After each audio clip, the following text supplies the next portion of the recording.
नमस्कार। Book audio में आप सबका स्वागत है।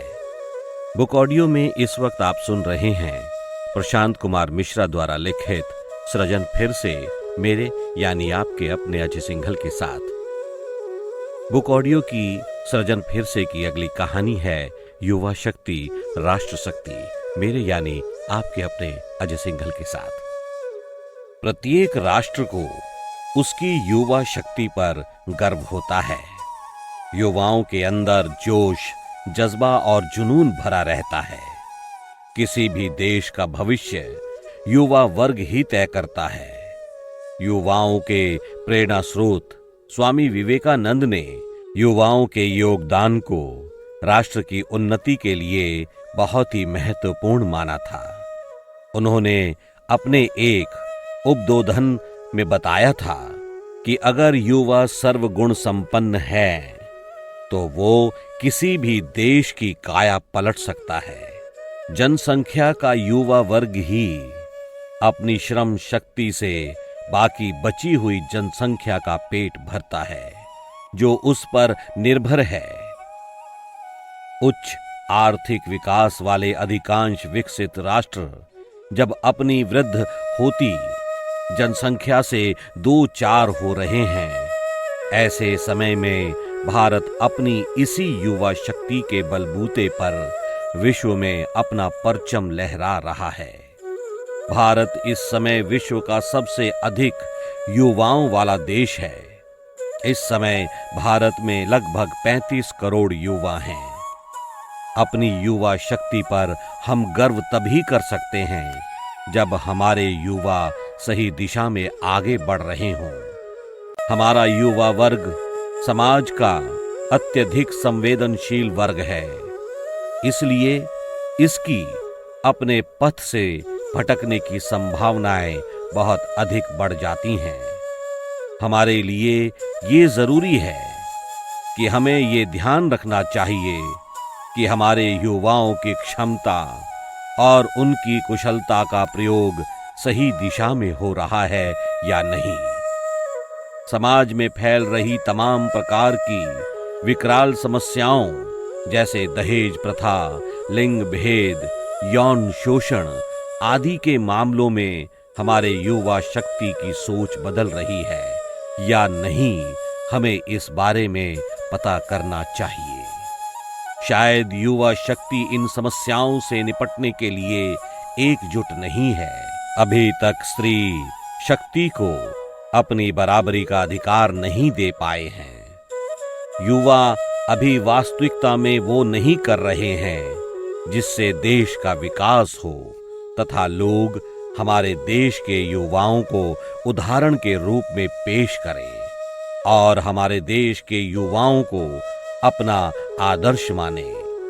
परंतु अभी तक ऐसा हुआ नहीं है, क्योंकि अगर ऐसा हुआ होता तो हमारे वर्तमान समाज में तरह तरह के जो अपराध सामने आ रहे हैं, उन अपराधों में कुछ तो कमी आई होती। इनको देखकर कोई भी हमारे देश के युवाओं की मानसिकता के बारे में अनुमान कर सकता है। इनसे ये पता लग सकता है कि हमारे युवा शक्ति की सोच और मानसिक प्रवृत्ति कैसी है। साल 2004 में दिल्ली में मन को झकझोर देने वाली घटना ने हमारे युवाओं की मानसिक प्रवृत्ति को हम सब के सामने उजागर कर दिया। इस घटना ने पूरे देश में स्त्रियों की सुरक्षा को लेकर सवाल खड़े कर दिए थे। तमाम लोगों को बहस करने का एक मुद्दा मिल गया था।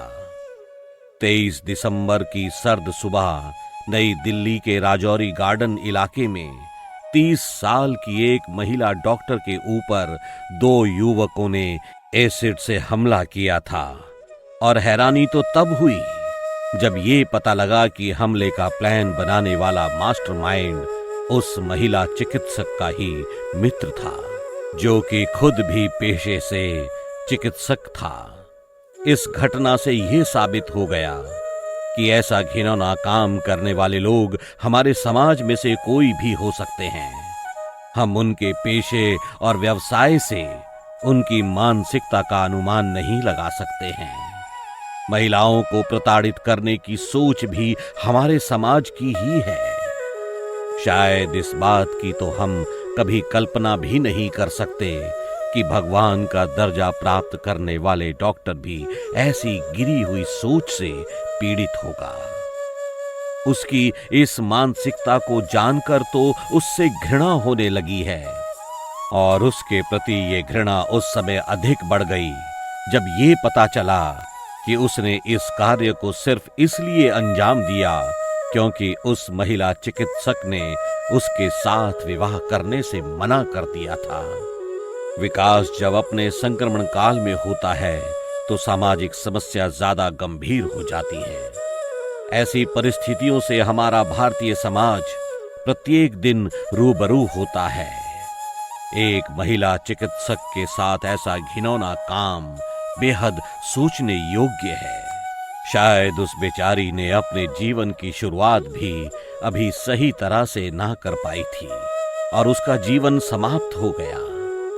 वैसे हमारी उससे कोई व्यक्तिगत जान पहचान नहीं थी, लेकिन इतना जरूर कहूंगा कि चिकित्सक के तौर पर समाज सेवा करने का जो संकल्प उसने लिया था, उससे ऐसा आभास होता है कि उसमें निश्चित ही करुणा और दया की भावना कूट कूट कर भरी होगी। पुरुषों को यह अधिकार तो नहीं है कि किसी महिला का शादी से मना कर देने पर उसकी जिंदगी को ही बर्बाद कर दो। क्या महिलाएं उनके बाप की जागीर हैं जिन पर उनका जन्मसिद्ध अधिकार हो जाए? आज भी कई मामले हैं जिनमें इस तरह के अपराधी खुलेआम गलियों में घूमते हैं और हमारे कानून के सिपाही कुछ नहीं कर पाते हैं, क्योंकि इसके लिए उन्हें तमाम गवाहों और सबूतों की जरूरत होती है।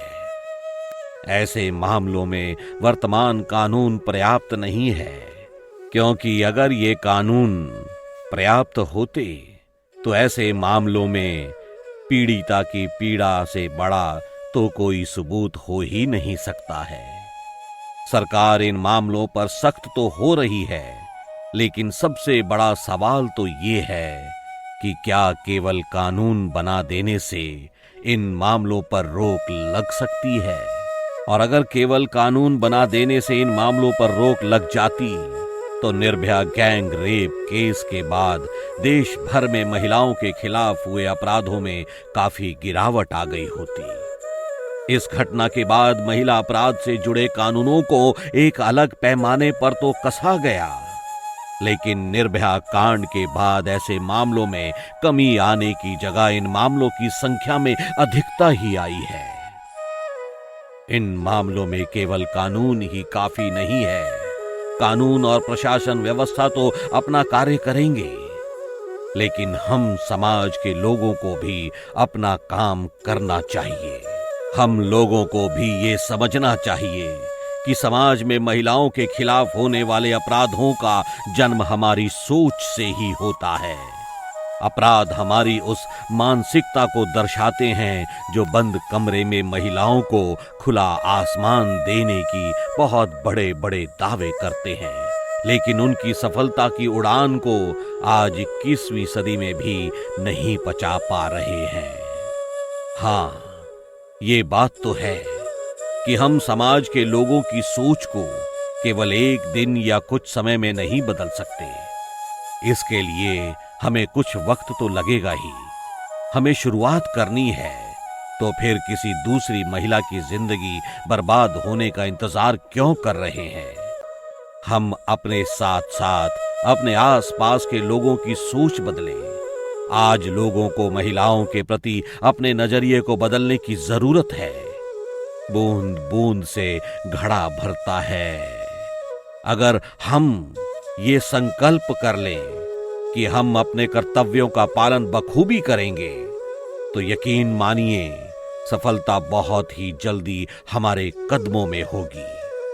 लोगों का नजरिया निश्चित रूप से ही बदलेगा और हमारा देश फिर से अपनी युवा शक्ति पर गर्व कर सकेगा। आज के दौर में हम लोग इतने नासमझ होते जा रहे हैं कि हम बुरे भले का मान भी नहीं कर पा रहे हैं। तंजानिया की युवती के साथ जो अभद्रता की गई थी, वो भारत और भारतवासियों के संस्कारों पर बहुत बड़ा सवाल खड़ा कर गई थी। उसने न केवल हमें शर्मिंदा किया, बल्कि हमारी संस्कारी छवि पर भी बहुत बड़ा प्रभाव डाला। और ये उचित ही था, क्योंकि भारत जैसे देश में इस तरह के संस्कार तो नहीं मिल सकते। ये हादसा तेजी से तरक्की करते शहर और दुनिया भर में अपनी व्यक्तिगत पहचान रखने वाले शहर बेंगलुरु में हुआ था। इन मामलों में सबसे अधिक लज्जाजनक बात तो ये होती है कि हम मूक दर्शक बने देखते रहते हैं। पुलिस भी कुछ नहीं कर पाती और हमारे नेतागण पता नहीं कहां चले जाते हैं। और अगर इस संसार में होते भी हैं तो वो अपना इतना आपा खो बैठते हैं कि उन्हें भान ही नहीं रहता है कि वो क्या बोल रहे हैं। ऐसे में हम उनसे महिलाओं की सुरक्षा की क्या उम्मीद कर सकते हैं, क्योंकि ये नेता उन नेताओं में से ही एक नेता होते हैं जो दादरी जैसी खौफनाक घटना होने के बाद भी उस घटना को हादसा और गलतफहमी बताने की जिद पर अड़े रहते हैं।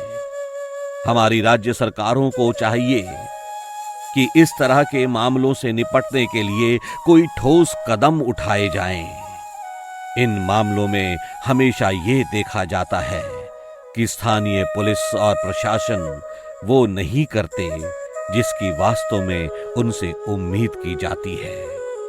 अगर हम इन मामलों को कम करने के लिए थोड़ा भी चेत जाएं, तो हम ये तो नहीं कह सकते कि ये खत्म हो जाएंगे, लेकिन इतना जरूर कहेंगे कि इनकी संख्या में कुछ कमी जरूर आएगी।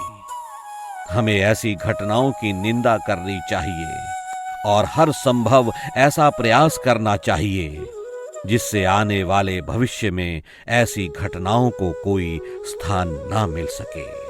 अभी आप सुन रहे थे प्रशांत कुमार मिश्रा द्वारा लिखित सृजन फिर से में का एक भाग युवा शक्ति राष्ट्र शक्ति मेरे यानी आपके अपने अजय सिंघल के साथ सिर्फ और सिर्फ बुक ऑडियो पर। हमारी अगली कहानी भी ऐसे ही शिक्षाप्रद है, उसे भी जरूर सुनिएगा। उसकी क्या गलती थी, मेरे यानी आपके अपने अजय सिंघल के साथ सिर्फ और सिर्फ बुक ऑडियो पर। धन्यवाद।